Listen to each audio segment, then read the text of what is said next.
নমস্কার বন্ধুরা, কেমন আছেন সবাই? আমার আরও একটি ছোট্ট ভিডিওতে আপনাদের স্বাগত। আজকে চলে এসেছি একটা নতুন কাঁচা কলার রেসিপি নিয়ে। তা আমি এইখানে কাঁচা কলা নিয়ে নিয়েছি 3টে মতন কচি দেখে। বেগুনের বেগনি তো আমরা সবাই খেয়ে থাকি, কিন্তু ওই একই ধরনের কাঁচা কলার বেগনি অবশ্যই একবার খেয়ে দেখবেন। নিরামিষ দিনে যদি মনে করেন বেগনি আর খেতে ইচ্ছা করছে না বেগুনের, তো কাঁচা কলাগুলোকে এইভাবে কেটে নেবেন।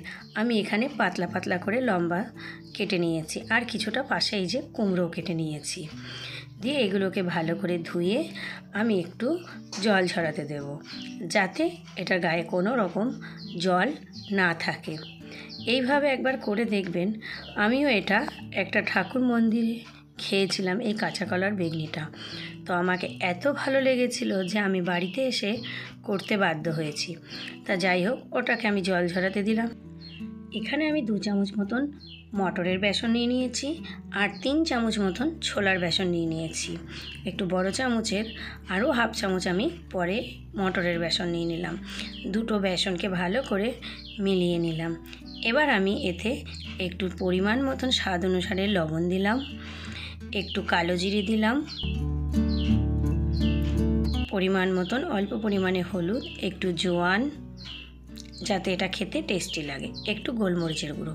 বাস এই সবগুলোকে একটু ভালো করে মিশিয়ে নিয়ে অল্প পরিমাণ করে জলটা দেব। ব্যাটারটা খুব ভালো করে তৈরি করে নেব। আর এটা করতে করতে যেটা আমি কাঁচা কলাটা কেটে রেখেছি এবং কুমড়োটা, ওটার কিন্তু খুব ভালো মতন জল ঝরে যাবে। তো আমি এখানে একবারে কিন্তু বেশি জল দিচ্ছি না, অল্প পরিমাণ করে জল দিচ্ছি। তো আমার এখানে ব্যাটারটা রেডি হয়ে গেছে। এবার আমি গ্যাসে একটা কড়াই চাপিয়ে দিয়েছি। বেশ, আমি এখানে সাদা তেলটা ব্যবহার করছি, আপনারা চাইলে সর্ষের তেলও ব্যবহার করতে পারেন। তো আমি এখানে সাদা তেলটাই সাধারণত বেগনি বা যে কোনো জিনিস ভাজার জন্য সাদা তেলটাই ব্যবহার করি। তাই যে আমি কাঁচা কলাগুলোকে একটা একটা করে নিলাম, আর এইভাবে বেসন লাগিয়ে আমি এখানে ছেড়ে দিচ্ছি।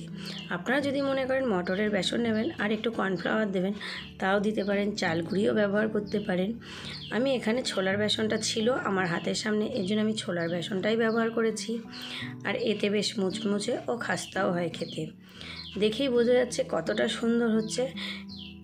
এইভাবে যদি কাঁচা কলার বেগুনি আপনারা না খেয়ে থাকেন, অবশ্যই একবার করে দেখবেন, খেতে কিন্তু ভীষণ ভালো লাগে।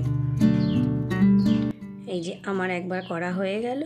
তো আবার আমি বেগুনগুলোকে যে কটা বাকি আছে সে কটাকে ভেজে নেব। তো বলুন দেখতে কেমন লাগছে? গরম গরম ভাতের সাথে দারুণ লাগবে খেতে। তো এইভাবে আমি সমস্ত বেগনিগুলোকে ভেজে নিলাম।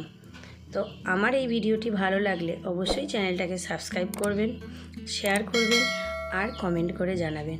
দেখা হবে পরের আরও একটি ছোট্ট রেসিপি নিয়ে। তো সবাই ভালো থাকবেন, সাবধানে থাকবেন, টাটা।